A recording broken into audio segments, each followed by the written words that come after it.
so we were working with that, and there was more. We were kind of segueing over to Santa Claus and Peter Pan, and there's another item in our agenda that's referencing the voting process of the qualified electors from the grassroots, which is our organic body politic, and that voting process in olden common law communities, I don't believe there was any secret voting. It was all done in the township levels and maybe the precinct levels, but real close communities, and it was open and pretty much voice vote. They didn't have a whole lot of use for paperwork and stuff.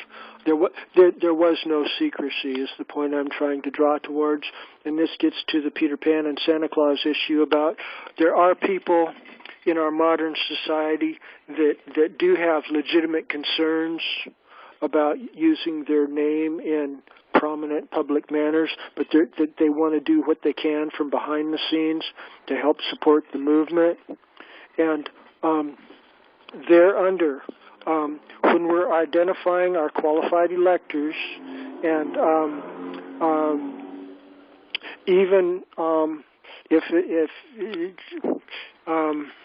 at these starting stages here, it's liable to take a little bit of work to get 12 people to agree to sign on as jurors to the jury verdict that we're talking about here. And so I think in terms of voting and in terms of listing jurors, we can probably create a shell, a legal fiction, an account number, similar to the present voting process in the de facto government, that you're just identified by a code, and you know who you are, and you can share it with other people if you trust them. But for the larger public, it would be very difficult. It would provide an additional layer of insulation. And so that is an issue about whether or not our community should allow secret voting and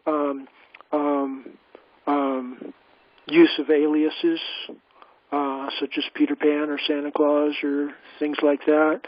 And that's an important discussion. I think we can accommodate those kind of needs, but it is kind of against the common law tradition, because everybody knew everybody in common law, and it was all open and public. But that was before the Norman Conquest. Roman Empire came in and turned everything into a military police state that kills martyrs that try to stand up and speak out. So lots is going on there.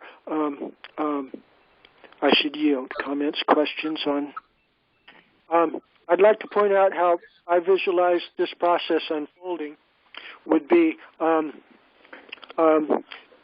these kind of decisions about anonymity and using a legal fiction name to identify yourself.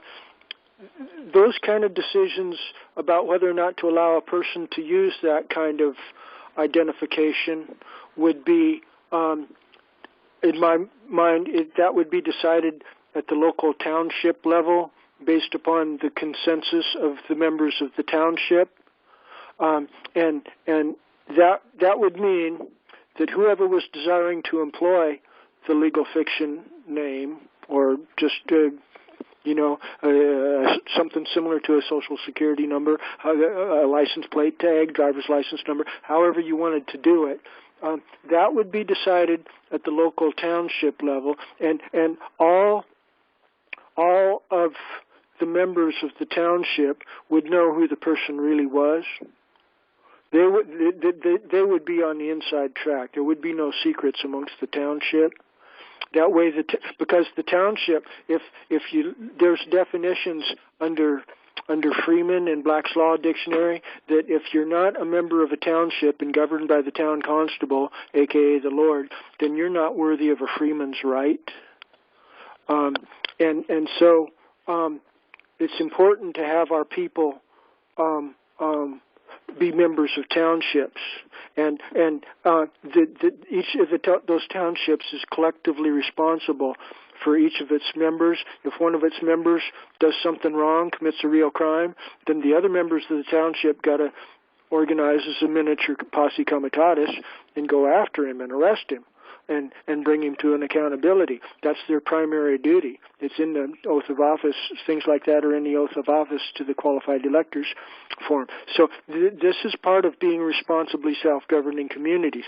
You have to know who is members of your responsibly self-governing community. But to all outward persons, all outward, the other townships in the precinct and the other precincts in the county and all across the nation and the planet, we could have a veil that just maybe 3 or 4 of the people in the township, they're not using their real name.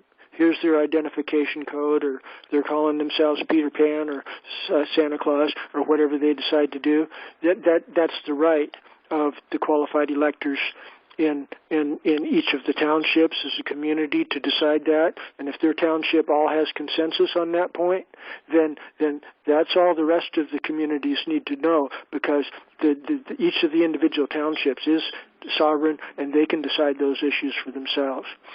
One main concern there is that each township has to have 10 able-bodied men ready to go to war to keep the peace, if possible. But there's a lot of people that are ex-military that are quite paranoid, justifiably, about identifying who they are. But if they can identify under just an ambiguous driver's license identification code or a Santa Claus acronym or something like that, then they can have a degree of comfort. And when it comes time to stand up to have enough men to go down to the courthouse or whatever is necessary in order to keep the peace, these guys are probably ready to do that. They just don't want their name being plastered around.